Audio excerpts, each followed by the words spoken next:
Today I present to you how to set boundaries with people who think boundaries are a myth. Setting boundaries with people who don't believe in boundaries is like trying to tell a golden retriever not to chase squirrels. They'll listen for about 3 seconds before sprinting off across the yard with that wild look in their eyes. But don't worry, with a bit of patience, little humor, and an imaginary electric fence, you too can learn the art of managing boundary-blind people in your life. Step 1. Understand their boundary blindness. First, let's acknowledge that boundary-blind people come in various shapes and sizes. You've got the oversharers, the space invaders, the advice machines, and my personal favorite, the "why would I need to call first" types. These are the people who don't just drop by unannounced. They bring along their pets, a load of laundry, and an appetite for your leftovers. Trying to tell these people about boundaries is like describing Wi-Fi to a caveman. They stare at you blankly, then say, "But I thought we were close. Why wouldn't I barge into your life uninvited?" Newsflash, boundaries aren't about rejecting people. They're about preserving that last shred of sanity you have left. Step 2. Deliver the boundary talk with style. Now comes the fun part, the boundary talk. This is where you sit them down and in your best, kind but firm voice, explain that no, you're not always available, and yes, you do need alone time to recharge. Be prepared for gasps, confused expressions, and perhaps even a tear or two. To keep things light, here's a template. "Look, I love you, but no, you cannot text me at 3 a.m. just to ask what I think of your new haircut. If you're gonna show up unannounced, please at least bring coffee and some respect for my privacy. Yes, of course I enjoy spending time with you, but I also enjoy not spending time with you. It's called balance." This talk may feel harsh, but remember, these folks need things spelled out like you're explaining calculus to a dog. Step 3.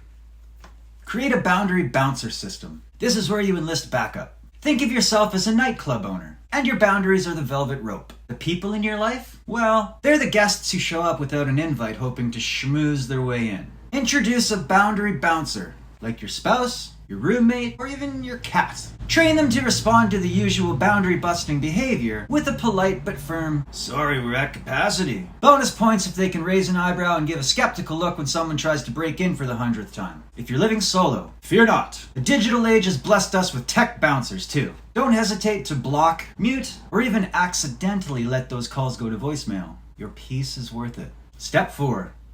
Boundary jar. Boundary jar is exactly what it sounds like. Every time your boundary-blind friend, cousin, or coworker pushes past your limits, they owe the jar. $10 for a surprise visit, $5 for texting you after midnight, and a whopping 20 for giving you unsolicited life advice. Over time, this fine system teaches them that boundaries are sacred. And bonus, you get some extra cash out of it.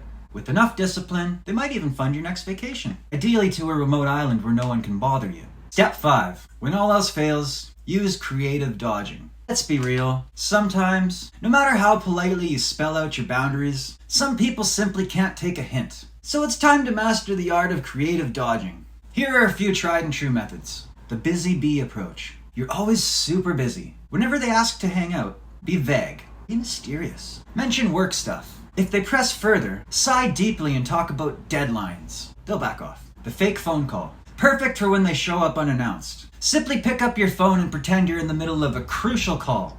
Bonus points if you use dramatic hand gestures. The redirection technique. Whenever they get too close to your personal space, subtly steer the conversation elsewhere. "Oh, you're here again. Have you heard of all the great coffee shops nearby? You should check them out." This may seem extreme, but desperate times call for creative measures. Conclusion. Boundaries are the ultimate act of love. In the end, setting boundaries with people who don't believe in them is the ultimate act of love. For yourself. And, ironically, for them too. Because once they understand the beauty of boundaries, they'll discover that you're actually a better friend, family member, or coworker when you're not on the brink of snapping. So hold your ground! Enforce the boundary jar. And remember, if all else fails, there's always that deserted island option.